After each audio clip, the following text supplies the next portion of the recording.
Hello friend, let discuss about Marathas.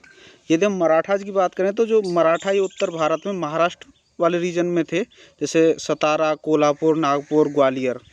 तो जो मराठा की जो स्थापना है ये शाहजी भोसले ने की थी। ये शाहजी भोसले।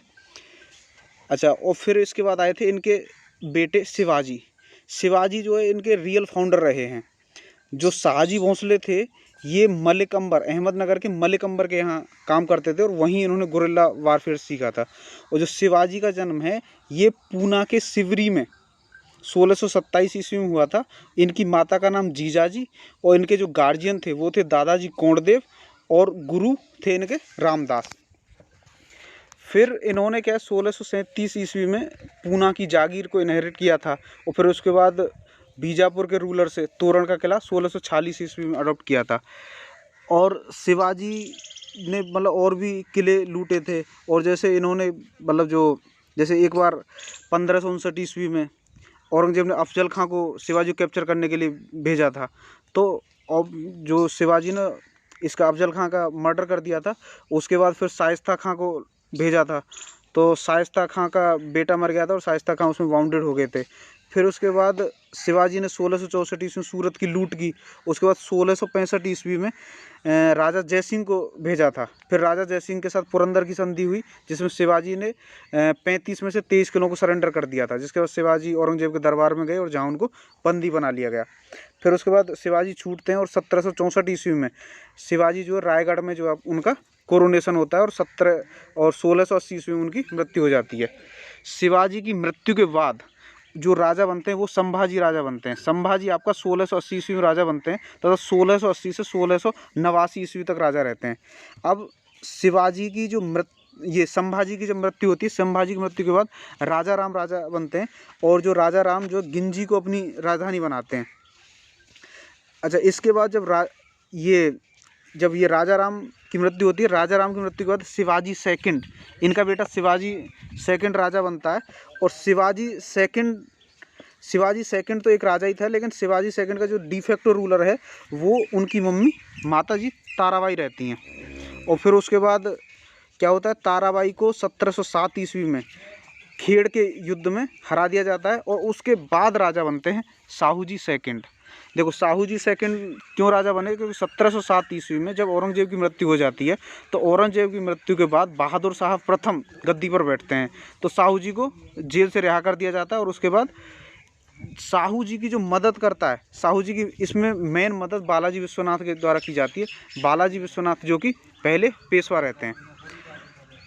अच्छा, अभी जब पेशवा की बात करें तो पेशवा जो था, पेशवा पहले जो है एक लो की मिनिस्टर था शाहू जी के काल में, लेकिन बाद में वो एक मतलब जो शिवाजी के काल में पूरा एक रूलर उनके हाथ में पावर आ गई थी। और उसके बाद जो बालाजी विश्वनाथ है उसके बाद तो ये एकदम हेरिडेटरी हो गया था।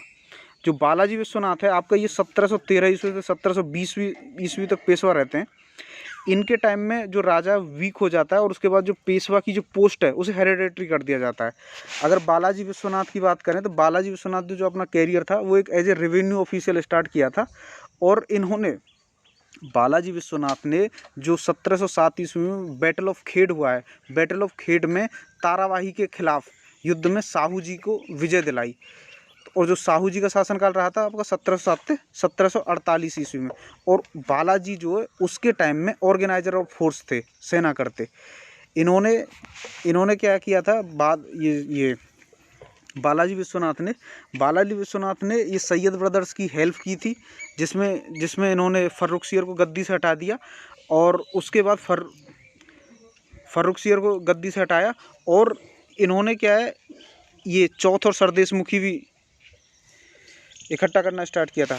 अच्छा, और इनके बाद जब इसकी मृत्यु हो जाती है बालाजी विश्वनाथ की, तो बालाजी विश्वनाथ के बाद उनके बेटे गद्दी पर बैठते हैं बाजीराव। जब बाजीराव 20 वर्ष की उम्र में गद्दी पर बैठता है और 1720 से 1740 ईस्वी तक शासन करता है। बाजीराव के काल में ये एक बहुत बड़ा एरिया अपने अंडर ले लेते हैं। जैसे ये क्या है, ग्वालियर में सिंधिया को बिठाते हैं, बड़ौदा में गायकवाड़ को बिठाते हैं, नागपुर में भोसले को, पुणे में खुद पेशवा बैठता है और इंदौर में होलकर्स को बिठाते हैं। और क्या करता है ये जो है जो बाजीराव फर्स्ट है, बाजीराव सेकंड एक फर्स्ट बैटल ऑफ भोपाल भी लड़ता है। बैटल ऑफ भोपाल में हैदराबाद के निज़ाम को हरा देता है। उसके बाद ये 1739 ईस्वी में पोर्तुगीज़ को हराता है और पार्ट्स ऑफ सैलसेट और बेसिन को कैप्चर करता है। और भी क्या करता है, इसकी जो मैरिज है मस्तानी के साथ होती है, वो थोड़ा एक ट्रबल क्रिएट करती है और फिर 40 साल की उम्र में 1740 ईस्वी में इनकी मृत्यु हो जाती है। अब इसके बाद क्या होता है कि बाजीराव फर्स्ट के बाद फिर गद्दी पर बैठते हैं बालाजी बाजीराव जो 1740 से 1761 ईस्वी तक रहते हैं और पानीपत का तृतीय युद्ध इनके काल में लड़ा जाता है। तो जो बालाजी बाजीराव है, ये बाजीराव के बेटे हैं जो पेशवा की पोस्ट पर बैठते हैं और इनको हम नाना साहब भी कहते हैं। तो देखो इसमें यदि हम देखें, देखो पहले जो पेशवा रहे हैं ये आपके बालाजी विश्वनाथ रहे हैं। बालाजी विश्वनाथ के रहे बाजीराव फर्स्ट के दो बेटे हैं, बालाजी बाजीराव जिनको नाना साहब भी कहते हैं और एक रघुनाथ राव।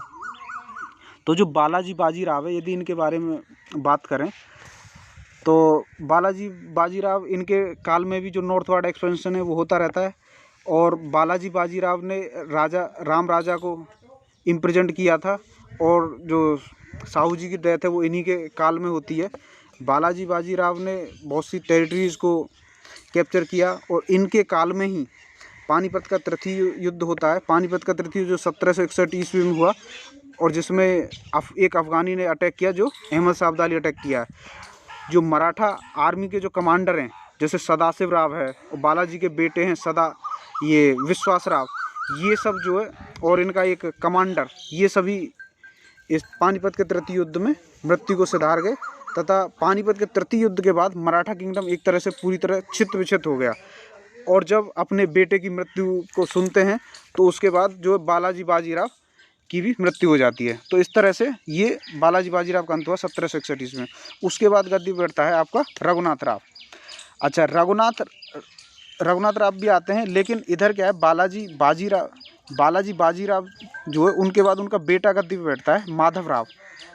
अच्छा, माधव राव को रघुनाथ राव मरवा देता है और पावर गेन करने की कोशिश करता है, लेकिन मराठा चीफ जो इसका विरोध करते हैं और उसके बाद गद्दी पर बैठा दिया जाता है नारायण राव। और नारायण राव को नाना फडनीस के संरक्षण में बिठाया जाता है। Nana Phadnis accept the minor son of Madhav Rao as Peshwa.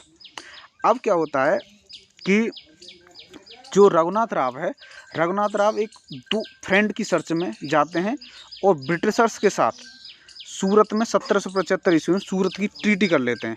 तो जो सूरत की ट्रीटी के साथ ही फर्स्ट एंग्लो मराठा वार की शुरुआत होती है। फर्स्ट एंग्लो मराठा वार जो 1775 से 1782 ईस्वी तक चलता है और जो ट्रीटी ऑफ सालवाई के साथ समाप्त होता है। अच्छा, जो ट्रीटी ऑफ ये सूरत होती है, इसमें होता है कि इंग्लिश जो अंग्रेज़ हैं वो रघुनाथ राव की हेल्प करेंगे और उसके बदले में सालासेट और बेसिन ये अंग्रेज़ों को दिया जाएगा, जिसे पुर्तगालियों से मराठा पेशवा ने लिया था। अच्छा, अब ये जो ट्रीटी हुई थी, ये ट्रीटी आपका बॉम्बे काउंसिल और रघुनाथ राव के बीच हुई थी। लेकिन क्या है, इसी बीच 1773 ईस्वी रेगुलेटिंग एक्ट भी आया था। रेगुलेटिंग एक्ट के द्वारा जो कलकत्ता काउंसिल थी उसे सुपरवाइजरी अथॉरिटी दी गई थी मराठा के ऊपर, यानी कि जो बॉम्बे जो है अंडर आ गया था कलकत्ता के। तो जो इसीलिए कलकत्ता काउंसिल ने इसे रिजेक्ट कर दिया। भाई, जो ट्रीटी ऑफ सूरत जो हुई थी ये आपका बॉम्बे और रघुनाथ राव के बीच हुई थी। लेकिन अभी क्या हुआ, जैसे 3 प्रेसिडेंसी थी, कलकत्ता, मद्रास और बॉम्बे, तो कलकत्ता काउंसिल ने इसको रिजेक्ट कर दिया। अच्छा, अब इसके बाद फिर नई ट्रीटी साइन होती है। नई ट्रीटी होती है आपका ट्रीटी ऑफ पुरंदर जो 1776 ईस्वी में साइन होती है। लेकिन नई जो ट्रीटी होती है उसको बॉम्बे और पुणे दरबार के द्वारा लाइक नहीं किया जाता, तो फिर से एक और तीसरी ट्रीटी साइन होती है जिसे ट्रीटी ऑफ वडगाम कहते हैं। अब ये ट्रीटी ऑफ वडगाम जो है बॉम्बे और पेशवा के बीच साइन होती है। तो इन ट्रीटीज़ के चलते बॉम्बे और कलकत्ता काउंसिल में जो एक रिफ्ट बना रहता है। अच्छा, और फिर इसके बाद लास्ट में जो साइन होती है आपका ट्रीटी ऑफ सालवाई जो 1782 ईस्वी में साइन होती है। इसके द्वारा ये प्रथम आंग्ल मराठा युद्ध की समाप्ति होती है और एक स्टेटस को दोनों के बीच में हो जाता है। अब इस संधि में ये होता है कि दोनों अपने कॉमन एनिमी मैसूर पर कंसंट्रेट करेंगे। अच्छा, तो इस तरह से 1782 ईस्वी में प्रथम आंग्ल मराठा युद्ध की समाप्ति हुई। अच्छा, इसी के साथ साथ जो अंग्रेज हैं एक और युद्ध लड़ रहे थे, सेकंड एंग्लो मैसूर वार भी चल रहा था। जो सेकंड एंग्लो मैसूर वार आपका 1780 में स्टार्ट होता है, फिर ये 1782 ईस्वी में ही हैदर अली की भी मृत्यु हो जाती है, तो 1784 तक कंटिन्यू रहता है। अच्छा, अभी चलते हैं, फिर अगला होता है आपका सेकंड एंग्लो मराठा वार। सेकंड एंग्लो मराठा वार का क्या रीज़न था? सेकंड एंग्लो मराठा वार का रीज़न है कि internal conflict within the confederacy. इसमें क्या होता है कि पेशवा बाजीराव सेकंड ये एक होलकर प्रिंस को मार देते हैं और पुणे चले जाते हैं। तो जो होलकर हैं, होलकर इसके जवाब में विनायक राव को पेशवा बना देते हैं पुणे में। अब जो बाजीराव सेकंड है वो बेसिन जाता है, बेसिन जाके आपके इंग्लिश के साथ 1802 ईस्वी में एक संधि कर लेता है। अब जो ट्रीटी ऑफ बेसिन होती है, ट्रीटी ऑफ बेसिन में जो पेशवा है अंग्रेज़ों का एक सब्सिडरी अलाय बन जाता है। और ये जो ट्रीटी बाजीराव सेकंड और इंग्लिश के बीच हुई थी, ट्रीटी ऑफ बेसिन, इसको भोसले और सिंधिया लाइक नहीं करते। फिर अप्रैल 1804 में बाद में इसको होलकर भी ज्वाइन कर लेते हैं। और उसके बाद ये सेकंड एंग्लो मराठा वार होता है, जिसमें सभी मराठा सरदार ब्रिटिशर्स के द्वारा हरा दिए जाते हैं। अब चलते हैं हम थर्ड एंग्लो मराठा वार। थर्ड एंग्लो मराठा वार आपका 1888 होता है। ये जो है पार्टली जो ब्रिटिश की जो इम्पीरियलिस्टिक पॉलिसी है, यानी कि वो अपने को एक्सपेंड करना चाहते हैं, उससे रिलेटेड है। देखो, चार्टर एक्ट जो 1813 आया था उसमें मोनोपोली तो एबॉलिश कर दी गई थी, यानी कि अभी और कंपनियां भी आ रही थी। तो ब्रिटिशर्स के बिजनेस इंटरेस्ट बहुत ज़्यादा बढ़ गए थे, वो इंडिया को ज़्यादा से ज़्यादा एनेक्स करना चाहते थे। इसी के लिए जो ईस्ट इंडिया कंपनी थी वो कोई मतलब एक्सक्यूज़ ढूंढ रही थी कि कैसे मोर एरिया को एनेक्स किया जाए। तो इसके लिए उनको पहला एक रीज़न मिला कि पिंडारी क्या थे, Pindari provided EIC the right excuse. जो पिंडारी थे वो मराठा आर्मी से रिलेट थे, और वो मतलब उन एरिया को लूटते रहते थे जो मराठा सरदारों के द्वारा कैप्चर किए जाते थे। तो उन्होंने पिंडारीज का बहाना लिया, इसकी वजह से अटैक किया। दूसरा एक और होता है कि जो पेशवा का मिनिस्टर था उसके द्वारा गायकवाड़ के एक एम्बेसडर की हत्या हो जाती है। तो जो पेशवा के दरबार जो English resident asked the Peshwa to hand over the culprit, लेकिन पेशवा रिट्रीट हो जाते हैं। इसीलिए इंग्लिश जो पुणे पर अटैक कर देते हैं, और 13 जून 1817 को फिर पुणे पैक्ट साइन होता है और उसमें dissolve the Maratha confederacy and abolishment of पेशवाशिप।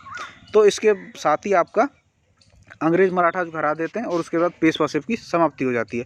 अब हम देखते हैं कि मराठा की डिफीट के क्या कारण थे। मराठा डिफीट के तो ये कारण था कि ये एक तरह से रॉबर्स स्टेट था, मतलब सिर्फ लूटपाट करते थे, इकोनॉमी की को कोई बढ़ावा नहीं दिया। तीसरा, इकोनॉमिक इश्यूज भी थे, शॉर्ट साइटेडनेस ऑफ रूलर थी, कोई यूनिटी नहीं थी, आपस में लड़ते ही रहते थे। इन्फीरियर मिलिट्री ऑर्गेनाइजेशन था। और इंग्लिश की बात करें, इंग्लिश का सुपीरियर इंग्लिश डिप्लोमेसी थी, और एस्पियोनेज मतलब अच्छी तरह से वो पता कर लेते थे कहाँ क्या हो रहा है। तो ये सब था मराठास के बारे में।